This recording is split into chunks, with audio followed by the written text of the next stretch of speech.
Alright, it is now time for raising funds for world domination, day number 304.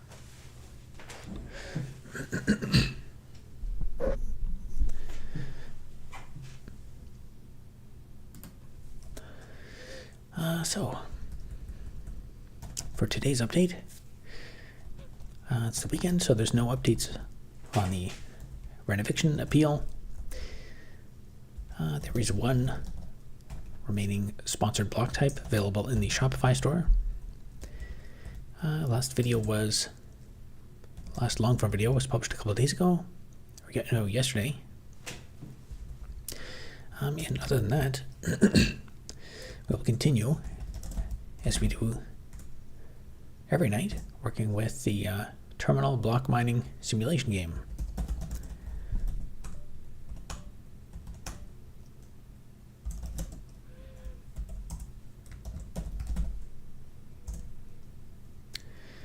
So I pushed new changes last night.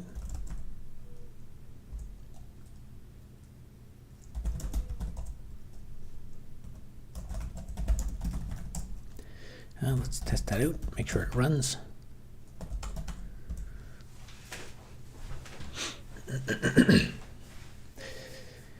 So the current major feature arc is getting multiplayer working. I currently have the ability in the client now to connect from one client to connect to a single player world and a multiplayer world, and I'm working on kind of generalizing that so that the memory model can work with multiple clients at once. Okay, that works.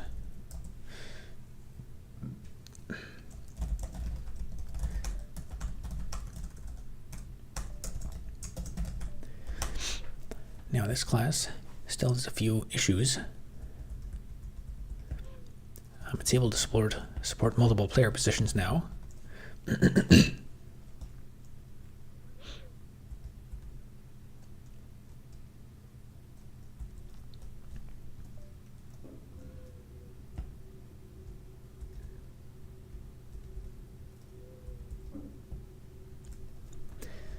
But there's a few things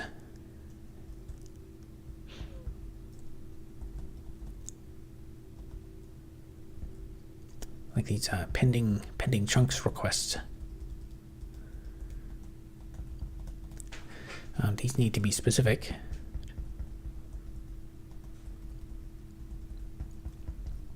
Specific to the client model, because there can be multiple different clients that are requesting different chunks at the same time.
Why has no one said anything yet? That's a good question. I don't know, the YouTube algorithm is strange. There was no one. There's only like 2 viewers for a while.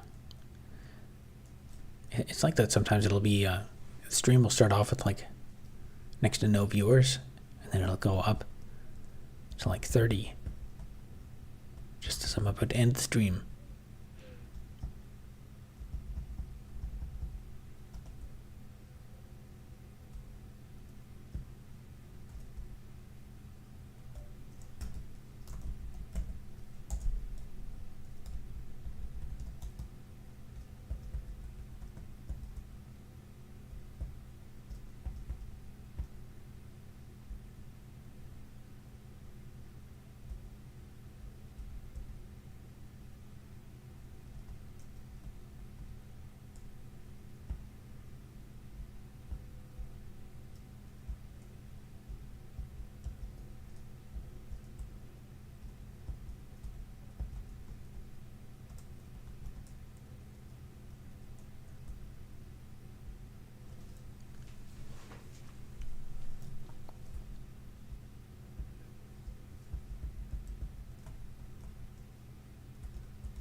Let me try and let me trigger the exception again. So the issue I'm facing is if I open 2 local authorized client connections at the same time, it's throwing an exception saying it's subscribed to the same region of space twice. Which makes sense because there's 2 clients trying to do that.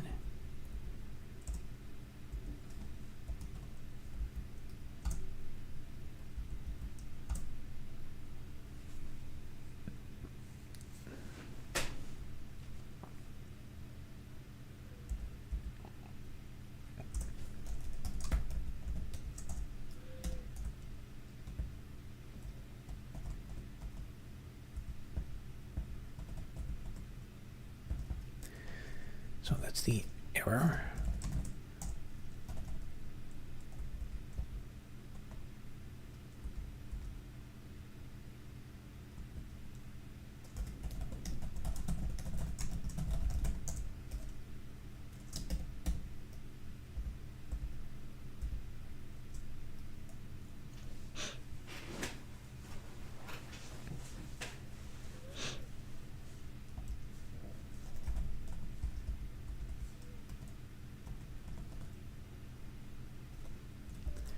So this might be fixed by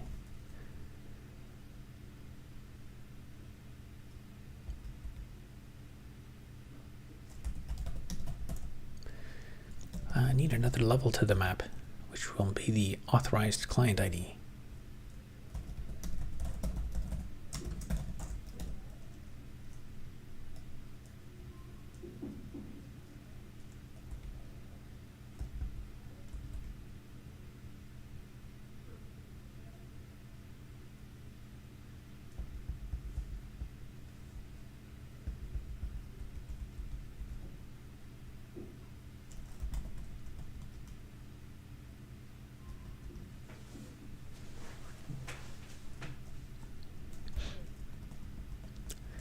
Now, what's the value of this map? I forgot.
Okay, it's the conversation ID.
Joseki says, evening. How's it going? United States of America says, I'm making a game engine in C++. Any advice? I don't know. Honestly, I'm probably not even a good person to ask for advice about that. I don't really consider myself a game developer. Most of my experience has been like academic stuff. Most of the paid stuff I've ever done is all like crappy web software and like repairing software for failing startups and stuff. I guess it depends on your objectives. For a lot of people, making a game engine is kind of like, it's a passion project. So the success outcome is to like develop your skills and to explore the technology and like learn about it. If you're building it to make money and sell it, and you have like serious business ambitions, I would say that's a completely different type of mindset and objectives, and the stuff you focus on and learn is probably quite different. So I guess that's probably the best piece of advice is figure out, like, is it do you have financial business ambitions with the game engine or not? Because if you if you don't think about that and articulate that, then you have a high probability of not accomplishing either thing.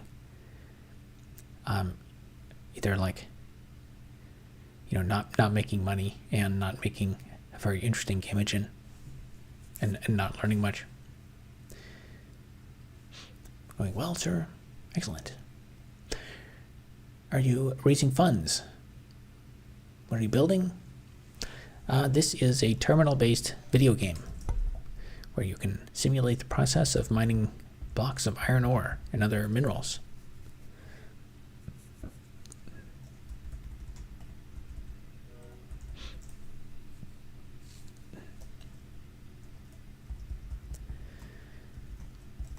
Okay, somewhere here.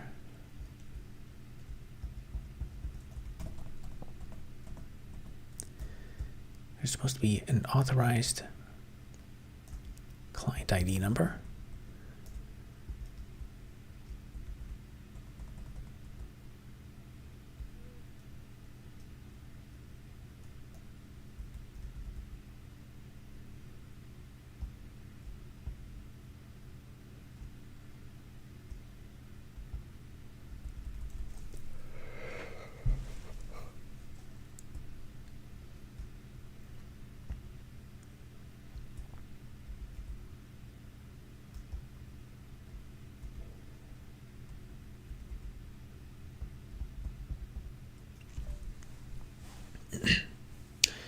Started this passion project.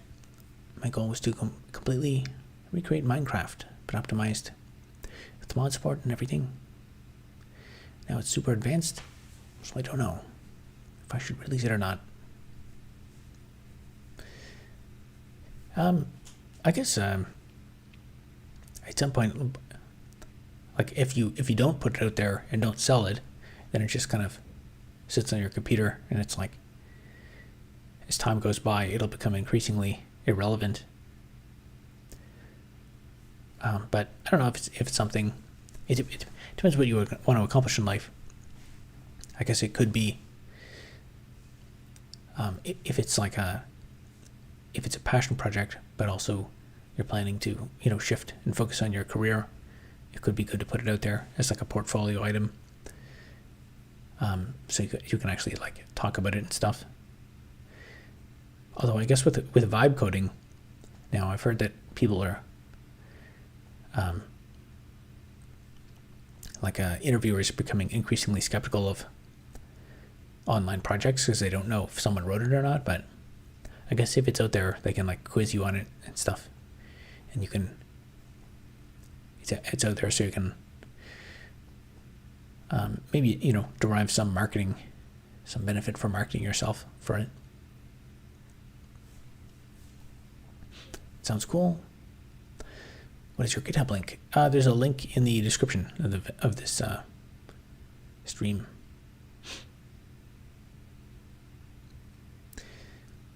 Do what you enjoy. Yeah, that's good advice. But at the same time, you want to get the most out of it.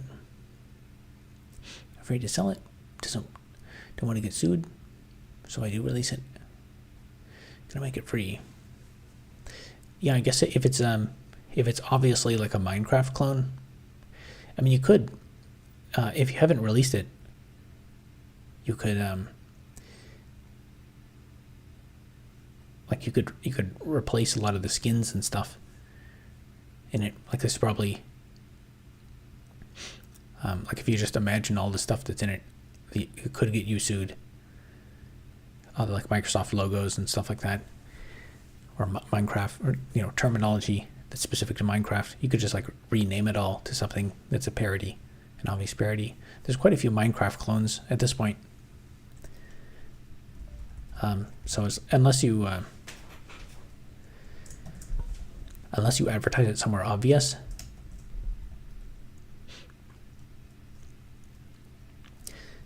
kind of like Hightail. They haven't been sued. Yeah, that's good. Good to hear. Yeah, I guess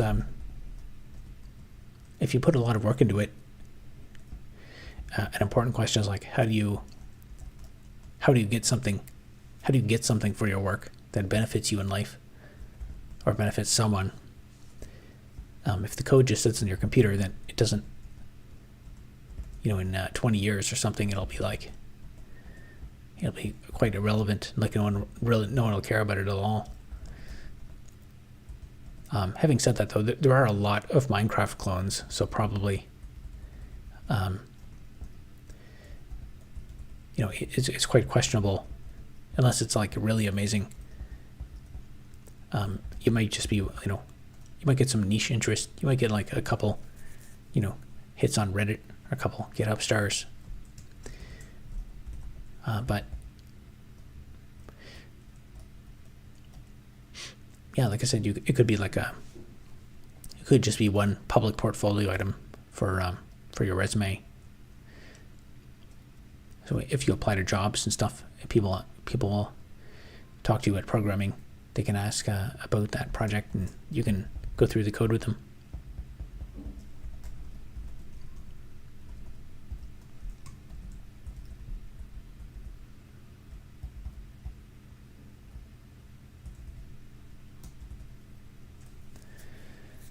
Okay, so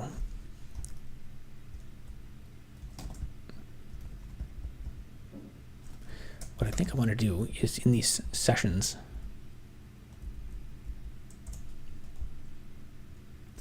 I want to update this map.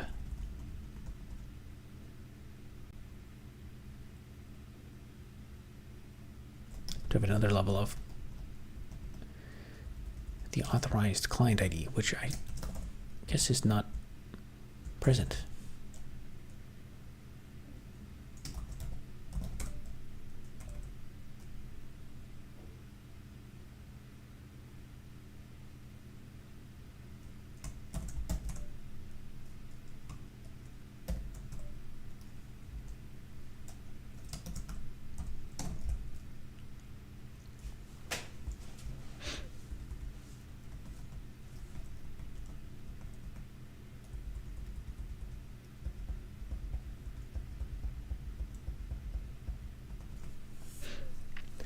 I guess these should all be authorized messages.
So what you're building similar to Terraria?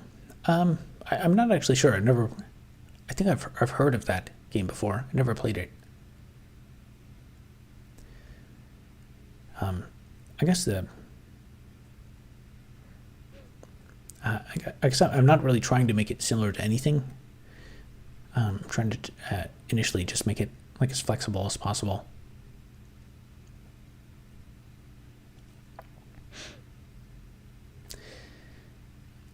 Premier Pokemon. Robert, watch your video on the conclusion of the Run Eviction Saga, because I realized YT wasn't recommending me your videos. Help me get through a rough work day. Yeah, it seems like most of my videos, YouTube has not been recommending. I've been trying to make really good videos so that they'll go viral and people watch them, but yeah, it was that was a long one. It was probably I tried to. That was such a crazy experience. I figured it was. I just had to document that. Hopefully, it wasn't too boring.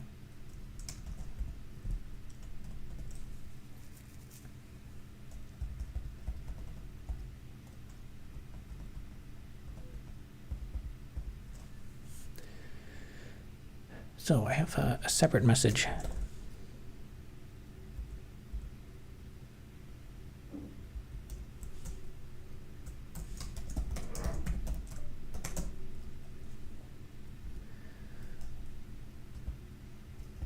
I have a separate message for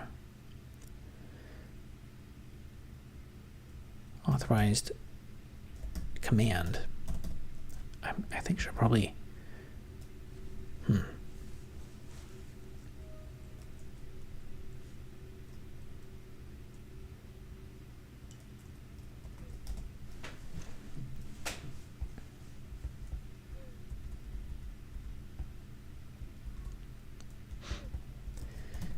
Guess I should probably change the message structure, because really all of the messages should be authorized.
First Rhino Fiction went really viral. Didn't find it boring because you have a knack for making those topics interesting. Yeah, I guess even if it was kind of boring, the like there's lots of people that people have this like instinctive mindset that like it's not worth it to fight it. You know, you'll just get stuck in court forever. It's like just move on. But I always wonder, like, what is the actual, like, what is the sticking point? What it probably is a waste of time. But what is, like, is it, the legal cost or something? Honestly, the legal cost was not the barrier. It was the, well, if you watch the video, it's just all the bureaucracy and like people fighting and loss of trust and breakdown of greater society.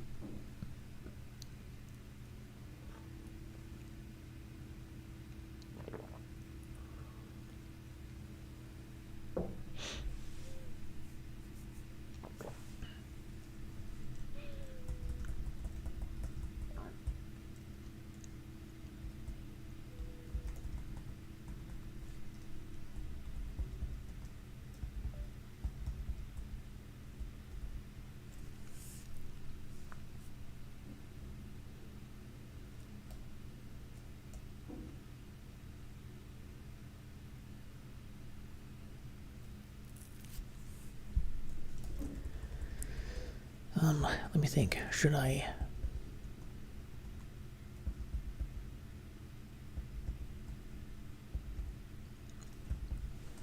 change the message structure?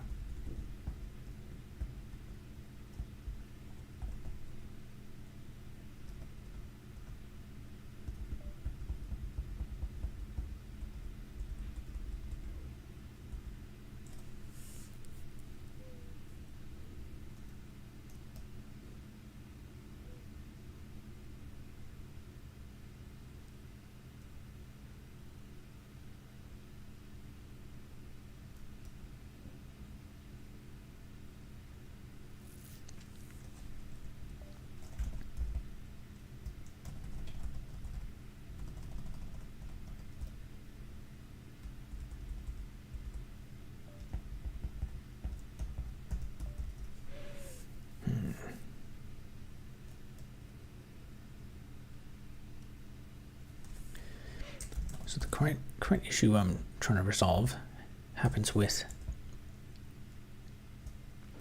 when it basically went on the local single player version. If I have two different players connected over the same socket session,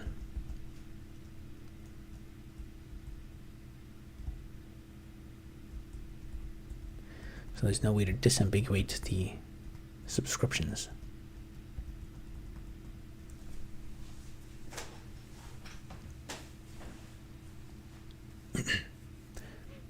Other one, I thought you did an amazing job was the degree mills immigration video. Yeah, but a lot of thought into how to present that.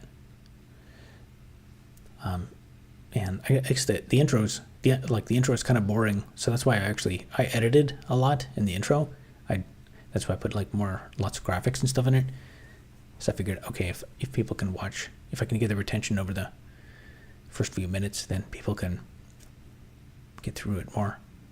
But that video, I guess, was another one that really did not. I think it has like 70,000 views or something, which is, I guess, okay. I don't know. For that one, I'm kind of more. To me, it's a bit more important that hopefully a few people in the government watched that video, so they can fix some of the problems. There was a while these colleges came under scrutiny when they were questioned and by the government for a while. I saw it on news clips, so hopefully I noticed around that time the video was getting a few more views. People hate Indians, bro. They don't want to acknowledge any level of nuance whatsoever, which is frustrating. Yeah, I honestly think the government does that is trying to push that narrative. They keep saying they're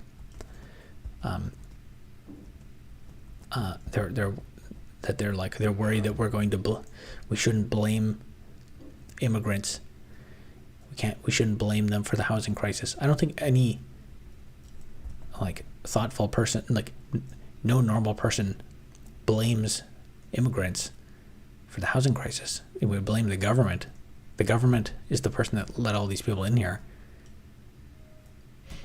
They can't just look at the number and be like, oh, look at that. The number of people is bigger than the number of houses.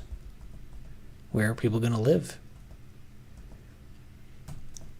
And then we have all this homelessness and what's causing all this homelessness? It's so hard. It's a mystery.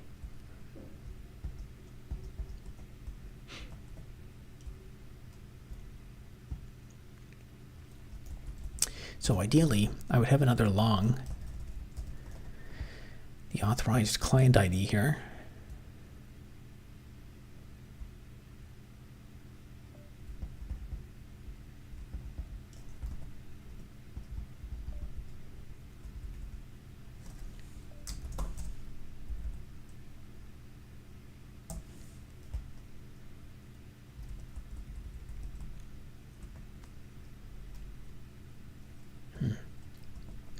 Not really sure why I didn't make it work that way before, but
Okay, let's just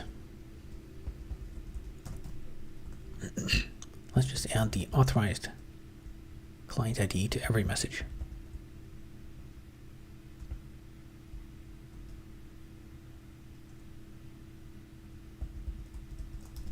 So I'm probably going to have to change this one as well.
Just watching 1980.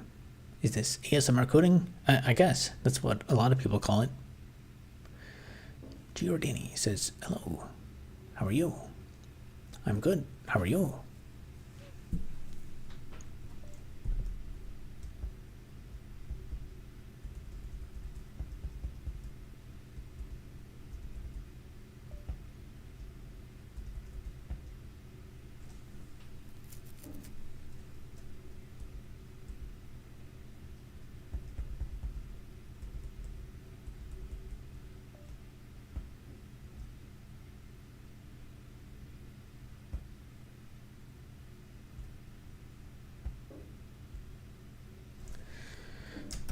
Okay, that's part of the way there.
I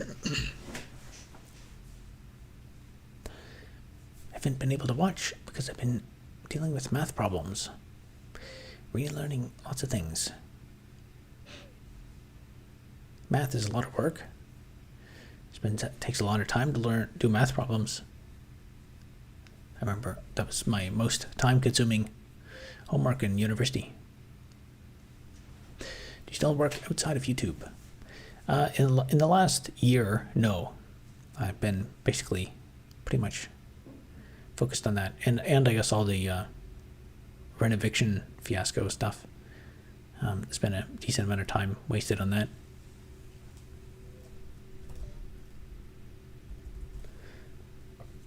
although it's quieted down quite a bit recently.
Also trying to get in touch with mental health counselor at college.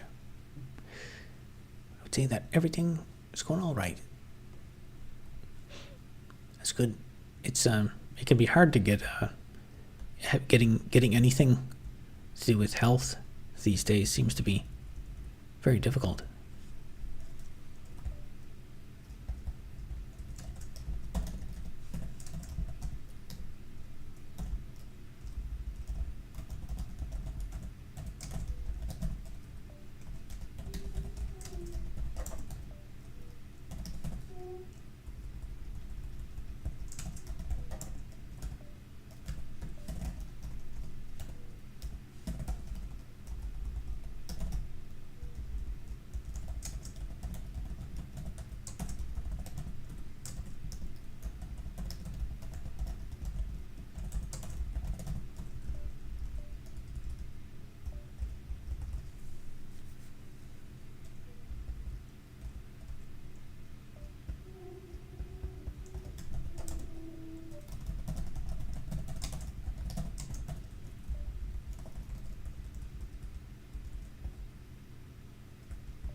Bye, Robert.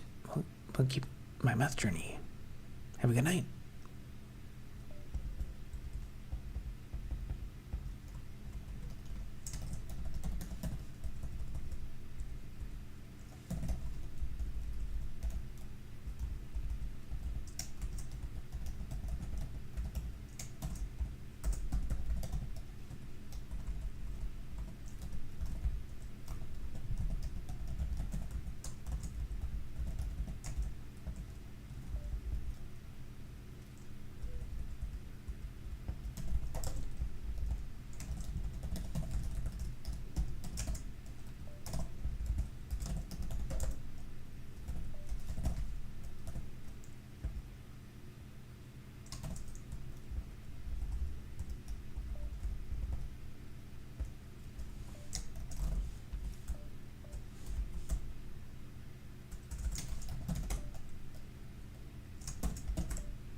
Okay, let's see if that compiles.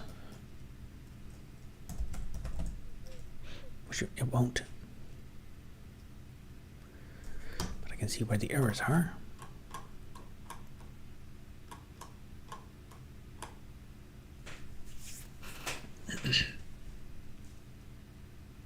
How come you don't have set number on your Vim? I do sometimes. Often, like actually right now, I gotta go to line 686. So let's do the following.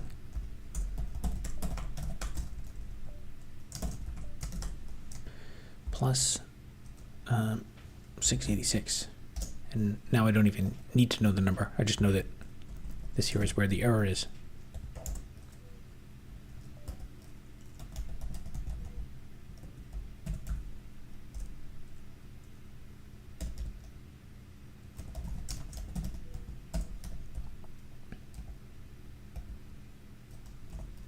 I should make a getter for that, so I'm not writing so much.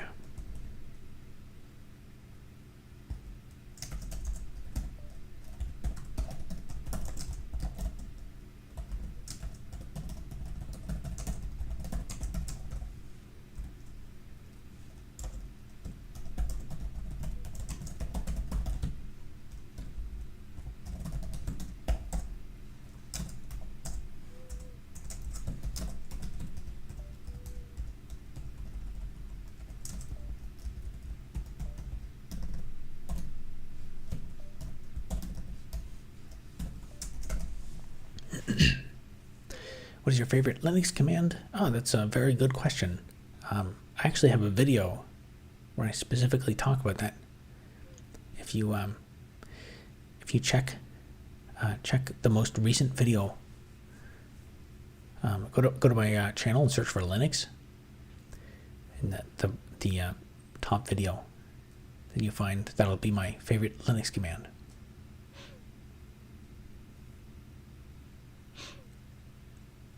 So OP, the plus thing. Yeah, actually, yeah, I assume you mean just doing plus. Technically, it's even more. Actually, I don't even know. I don't use it that much, but the plus command, you can do arbitrary Vim commands with that. So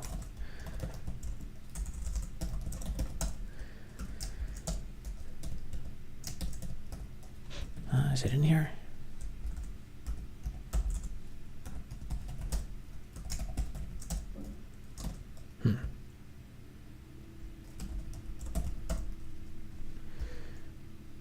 Maybe it's not even.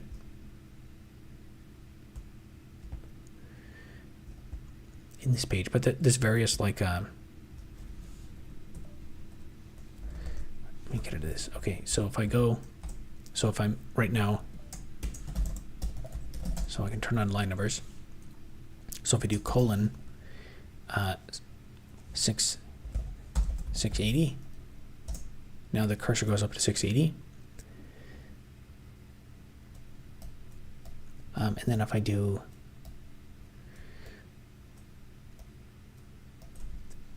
let's see, what is some other colon?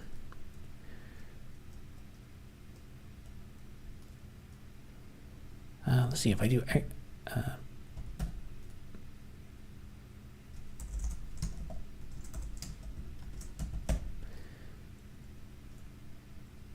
So that'll give me the hex of this.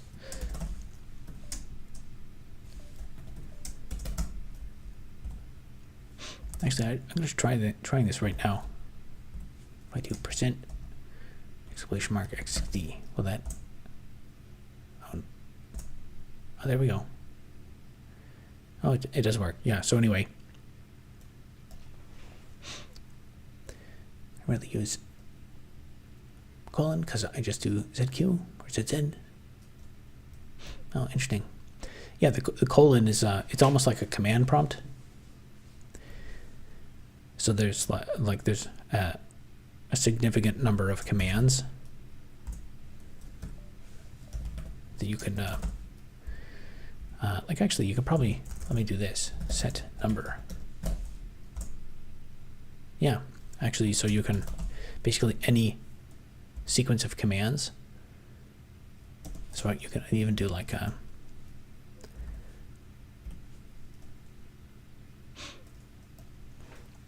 %d. I forget what that does. So yeah, you can actually just do like multiple plus and then command plus and then command. So plus a number, is that just jumps to the line number. But if you do plus, you can do a sequence of commands. Actually, if you want to get really hardcore about Vim, actually I have some old blog posts about this. I actually have there's a video on my channel about the connection between the Vim sed and the ed command.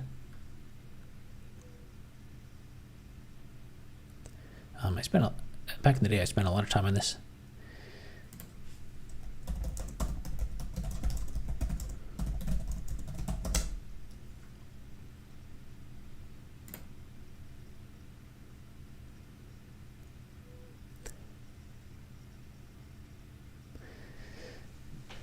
Yeah, so this might be, if you want like advanced Vim shell usage. This was I found a few times there was cases where it was really easy. It was really convenient to do operations on a file with Vim, and I thought it'd be nice if we could do this with a pipe. And this was what I came up with. So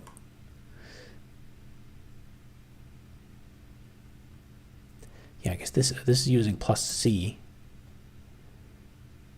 which I think is not identical to the plus. But anyway, if you want to know tons of Vim tricks,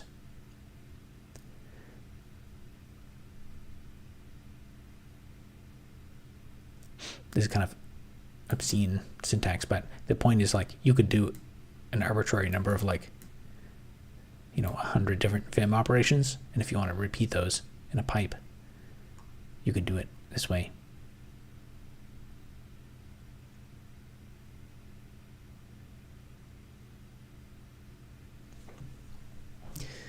Oh man, I completely forgot about all this.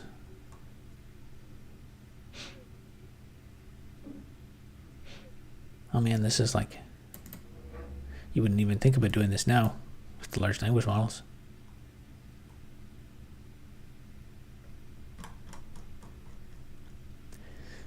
Yeah, anyway, there's that, and then there's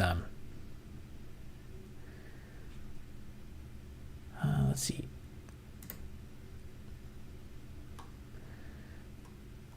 Did I have a hashtag for Vim?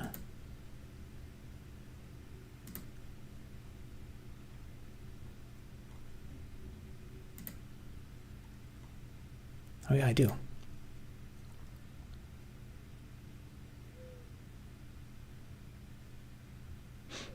Yeah, check out these articles if you want. And thank you for the $4.99. That's $5 extra toward the World Domination Fund.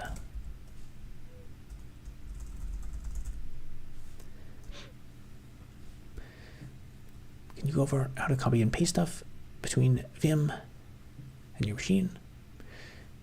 Kind of confusing because of registers. Actually, I learned a bit about registers when I first started using Vim, and eventually I pretty much never, my workflow, I never came to really use them that much.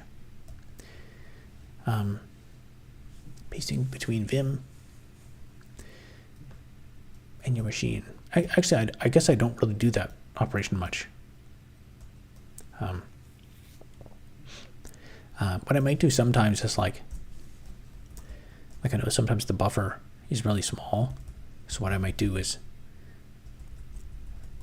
like in terms of registers, what I found that I usually end up doing is the stuff that I want to copy was between like for example, I can select everything between the braces. So do VI and then curly brace, and now I've selected everything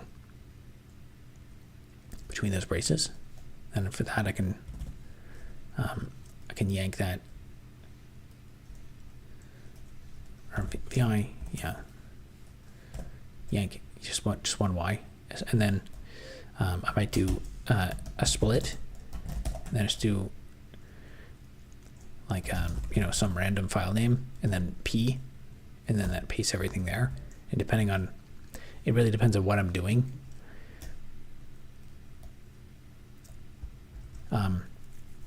If I need to like copy it into a web page, then I might do this, and then take that and then just open the file in like a graphical editor, and then use a graphical editor to paste it like into a web page. But I guess usually if I'm pasting it somewhere, I'm pasting it like into a terminal application. I guess it's not a frequent operation I do between like the terminal and a graphical application.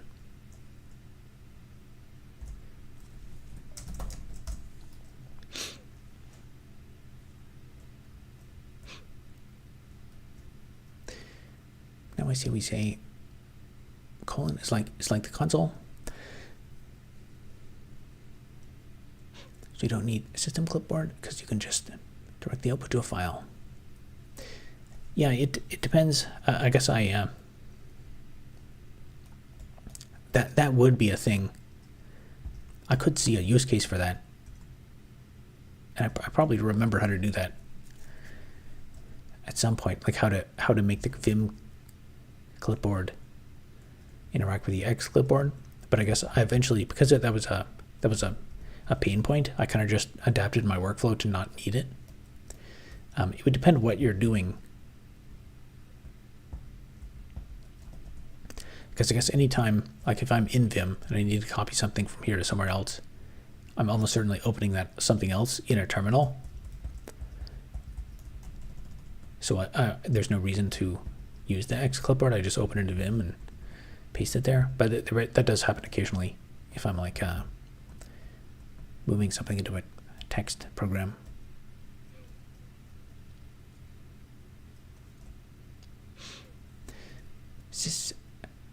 Sisperia says hello. How's it going?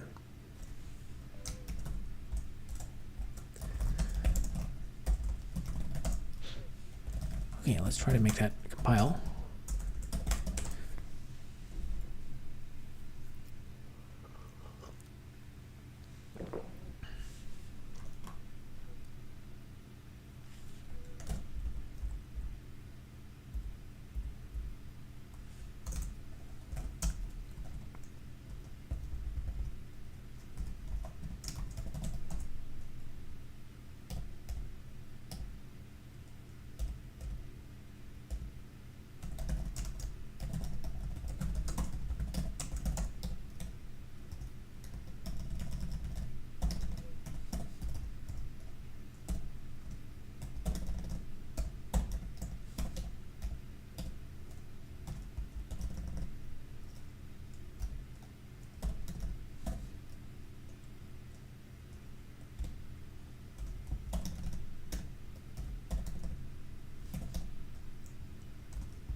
Just watched your video of how to build a CPU. I might show it to my teachers. I'm a chemistry student.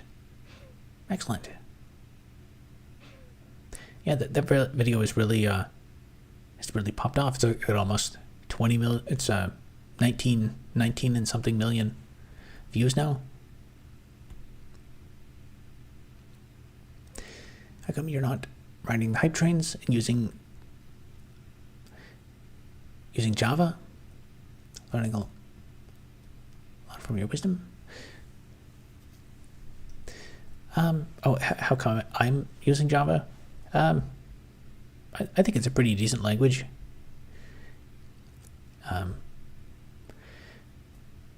Rust, I don't know Rust, and the language syntax makes me not really too interested in learning it.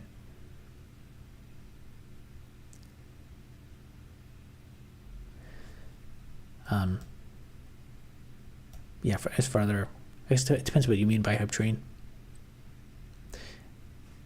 Suppose you're using default Ubuntu GNOME instead of some crazy build with Arch. I went through that phase where I tried to like customize stuff, and it's just too much work. Like if you have a lot of spare time, it's fun to do that stuff. I did run Arch. I tried maining Arch back in like 2013 or something, and it was just. I remember the day I decided to not do that anymore was I tried to give a presentation to some people, and the like second monitor wouldn't work, and I had to waste a bunch of time fooling around in front of a room full of people, and then I was like, nope.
Why not Rust? Why not Rust? Go, Python TS, or even CPP.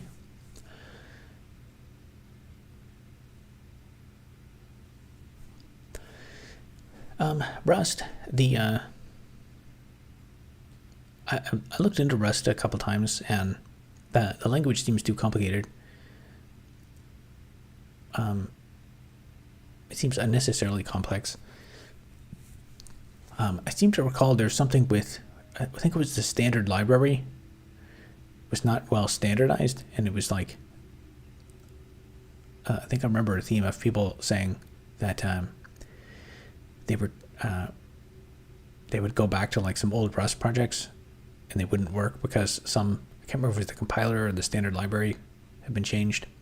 So it seems, and also the community seems a bit too fanatical. I think Rust development also, I think, was mostly subsidized part of like the Firefox project, and then they lost funding and laid off some of the developers and stuff. So that made me think it maybe the longevity of it is in question. The language Go. If I was going to learn a new language, Go would probably be, of all the languages, the other alternative I would consider to Java. But I don't know Go, and I don't really see any reason to abandon Java and use Go. Java's it's a pretty good language. I would just be like going to something different. I wanna produce work, not jump between languages all the time. Python, I think, is good for small projects. I think it's good prototyping language. If what you're writing is less than 1,000 lines, Python is good. Or if it's like, I know there's a lot of machine learning libraries and stuff that are in Python. So it could make sense for more experimental stuff. But I think for anything that, if I'm going to write like thousands of lines of code, large Python projects quickly become unmaintainable.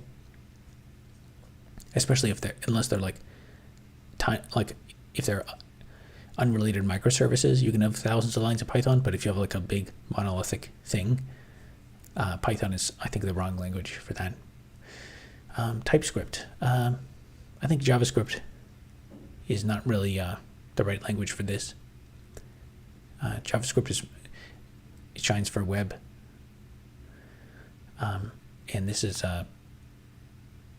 it's primarily going to run. It's like a server desktop thing, which I know there's like Node.js and stuff, but I think I prefer having a more strongly typed language for something that has to work and not be full of bugs. C++. In this day and age, I don't think C++ makes sense for like a new desktop application projects. I don't think it makes sense to use C++, unless you have a reason why you need to use C++. Like, for example, in this project, I actually do have some C++ in the C++ directory here, and that is for a signal handler. So this signal handler, I cannot subscribe to the signal handler. I can't subscribe to that in Java. So I have a JNI library that I use to call out to this to subscribe to that event, and then I send that event into the application. Stuff like string manipulation in C++ is I think that's an exercise in insanity to be doing like string operations in C++ when you don't need to in this day and age. How often do you stream? I stream once per day. Why not Zig? Zig is a fairly newer language. That's, if I remember correctly, that's the language by Jonathan Blow, if I remember correctly. But yeah, I don't know anything about it. I know of it. But like I said, I want to produce stuff. Like there's constantly new languages and fads and stuff, and I prefer to get work done. Hearsay?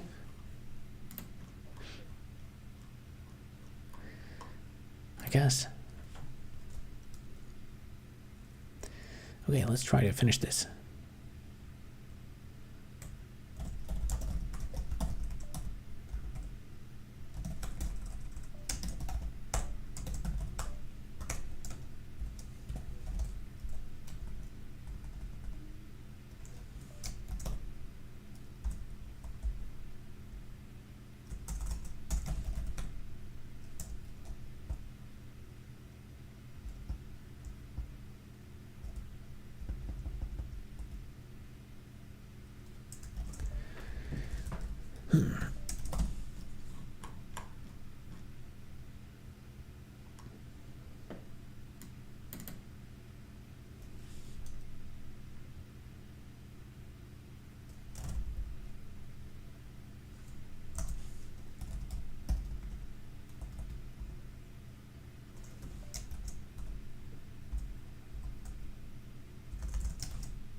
Thanks for answering questions. No worries.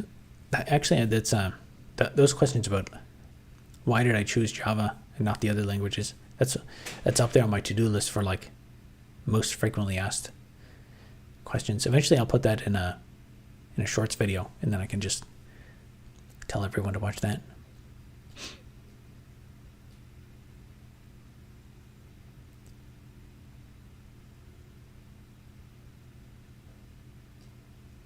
Oh, heresy, not hearsay.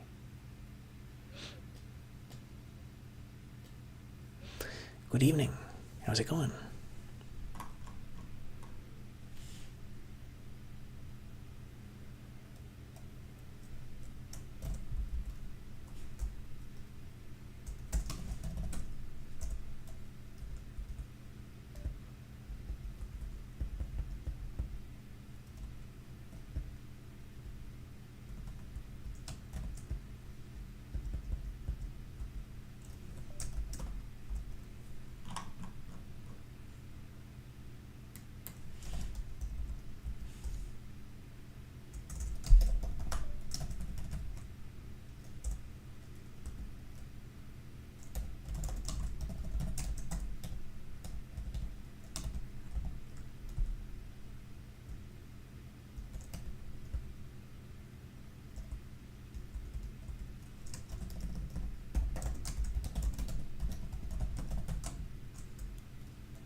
No LSP or autocomplete using Vim. That's what I call a cracked dev.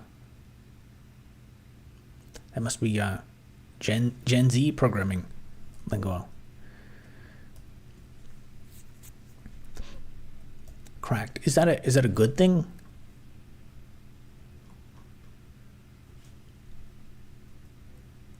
The meaning of all these modifier words keeps changing. Sometimes a word will mean a good thing for a while, and then it means a bad thing for a while. Cracked is good. That's good. Where can I learn this? I know a little bit of everything, but I went to master. YouTube, I guess.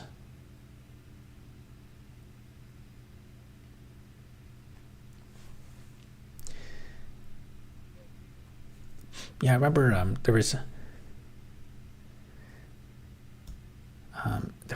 someone in Hollywood, I think, was saying, they were like doing an interview, and they were saying about how this young actor kept calling it was a woman, and she was saying like, this person I was working with, she kept calling me an old goat, which was like, if you call an older woman, say like, oh, you're an old goat, you're like an old annoying woman or something. And she thought this younger woman was calling her an old goat, and it was like I don't know, like teasing or hazing or something. It was like kind of an affectionate offense, but she was taking it well. And then later she figured out that this younger person was saying, you are the goat, which I guess stands for greatest of all time. So keeping up with the words and what they mean is difficult. Means you're very experienced. Excellent. How do you deal with burnout from working at a shit company in this impending doom that AI is everything? The way I deal with it is I do not work at a shit company. I'm not a part of that system. I work for myself, which I guess my own shit company, which comes with its own set of problems, like not having enough money and unstable housing. But yeah, I don't know. The world is collapsing overall. I mean, you can check out some of my check out my last couple long form videos, and that'll give you an idea of how I deal with it.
You regret starting your own company after having held a stable salary for a long time? I don't know. It's very difficult to say. I do have some videos which don't get many views that have where I talked about some of these things. I think I wanted to call like what would I do differently. Most of the things that would have maybe well off financially were all related to like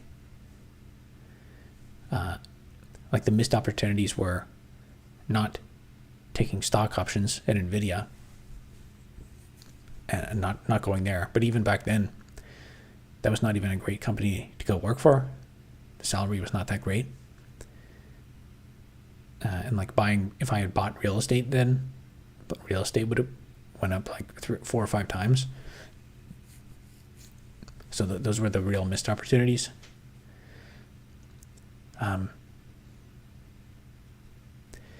Yeah, I mean, like mathematically speaking, if I had just like gone to Amazon, took stock options, I would have made a ton of money. I worked all that time. I would have been far better off financially. But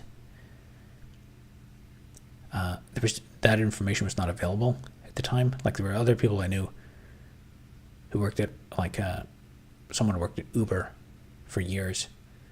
And I remember we were saying like when Uber IPOs, this person we knew was going to be a millionaire, and then for years and years they just didn't IPO, and then he left the company and I guess probably forfeited all his stock options.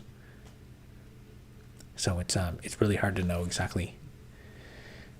Honestly, the winning move would have been to drop out of high school, get a job at McDonald's, and then just put all my money into these companies. Just buy the stock. That would have made me way better off financially than, and just didn't know, work 1 year at McDonald's, take the money, put it into stock options, put it into, just buy 2 shares to these companies and then do nothing for 15 years. That would have done far better than trying to actually work at these companies.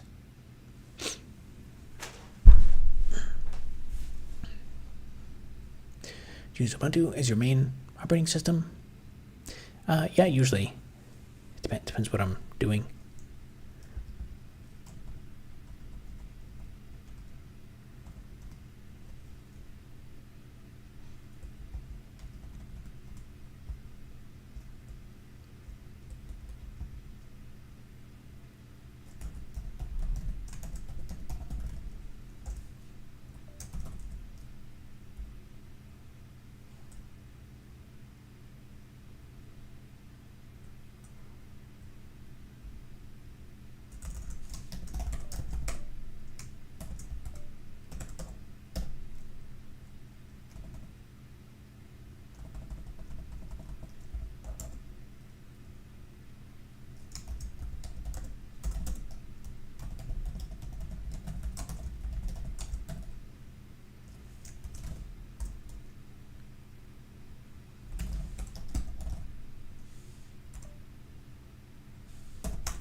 So true and sad at the same time. Yeah, the economy is kind of insane at the moment. The thing that makes you money is just own assets. If you own assets, you can make infinite money.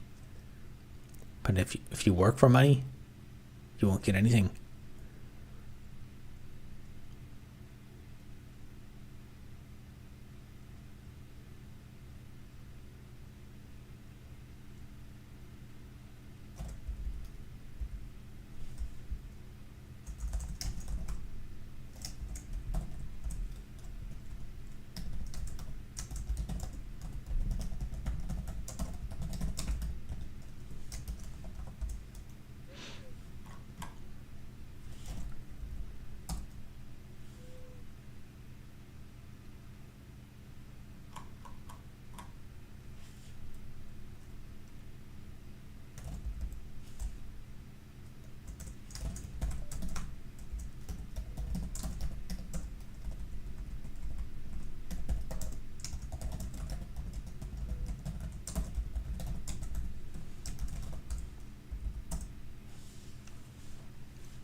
All right, that's excellent. It did not crash.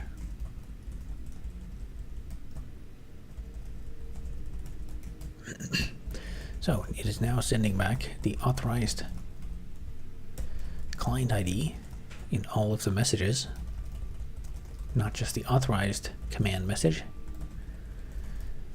I guess next stream, I'm kind of a bit over this time, so I won't test this, but next time I'll kind of consolidate my changes, make sure they work, redeploy the server, and then with the authorized client ID on the server, I can now start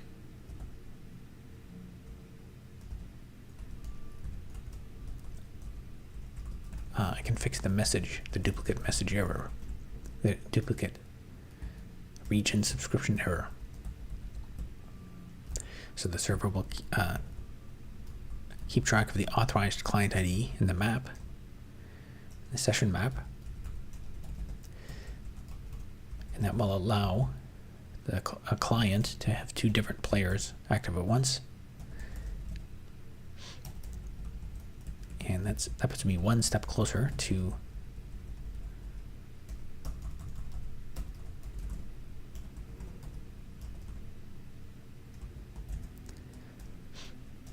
one step closer toward getting the memory chunk loading model working.